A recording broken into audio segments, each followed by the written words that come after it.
देखिए, आपदा प्रभावित क्षेत्रों का मैं जायजा ले रहा हूँ। मैं जब अनाज की कमी थी तो हेलीकॉप्टर लेकर मैं थुनाग के रेन गलू में उतरा था और रेन गलू में इसमें सड़क ठीक नहीं थी। मैं तो उसके बाद हमने यहाँ अनाज छोड़ा। मैं सभी अधिकारियों का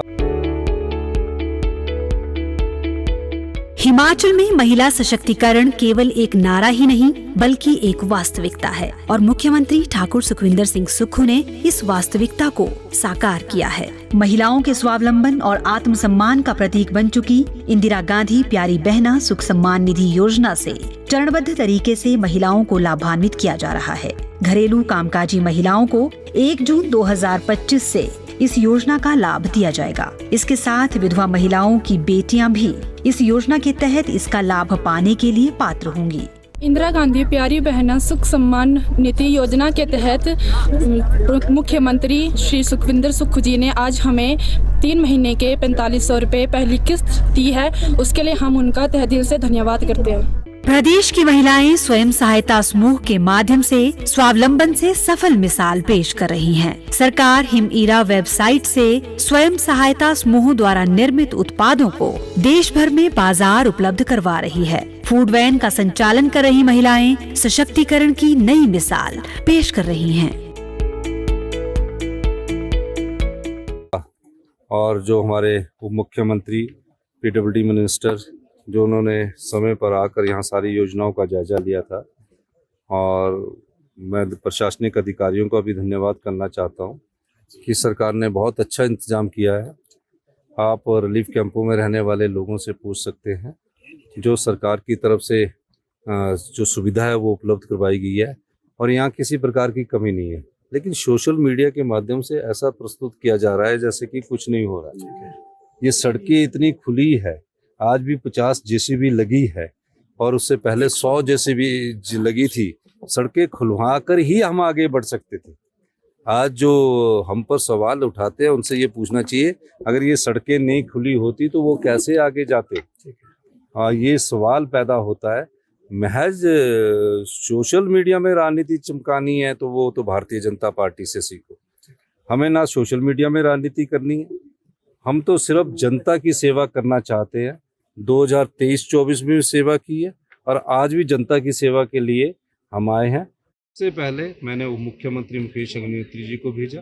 उन्होंने पीने की पानी की योजनाओं को क्या कहते हैं, पीडब्ल्यूडी का मिनिस्टर्स हमारे विक्रमादित्य जी आए। मैं खुद हर दिन डिजास्टर के तहत नोटिफिकेशन कर रहा हूँ, सचिवालय से बैठकर होती है। और आपदा का सबसे प्रभावित क्षेत्र सिराज है। मैं धर्मपुर विधानसभा क्षेत्र में गया और मैं अब सारे क्षेत्रों का हमने जायजा लिया। शिमला में मैं गया।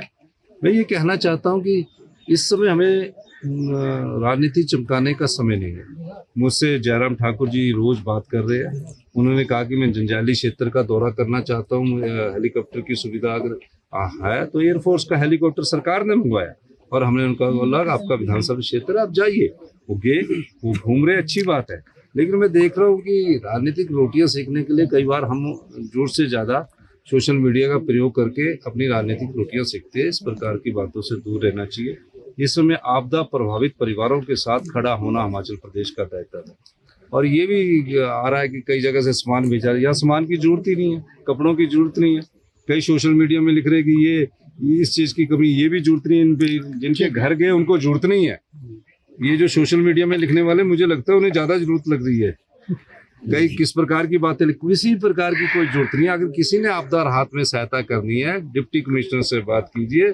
और आपदा राहत में अगर आप चाहेंगे तो आप आपदा राहत के तहत आप जो है डिप्टी कमिश्नर ने अपना कोष बनाया है, प्रदेश में कोष बना है, उसमें मदद कीजिए। अगर आप कोई चीज़ भेजते हैं और अत्यधिक होने के बाद वो खराब होता है तो उसका क्या फायदा है। तो आपदा राहत के लिए सरकार हर समय पर, हमें पता है कि कहाँ किस समय, हर दिन 24 घंटे 24/7 में एक्टिव रहता हूँ। आज सिर्फ ये देखने आए कि हमें इन्हें किस प्रकार से मदद करनी है।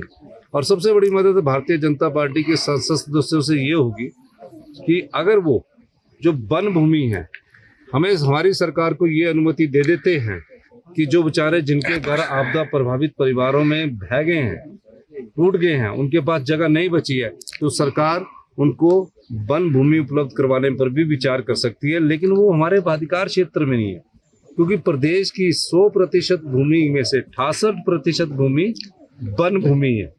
अब 32% पर प्रदेश की 75 लाख जनसंख्या निर्वाह करती है।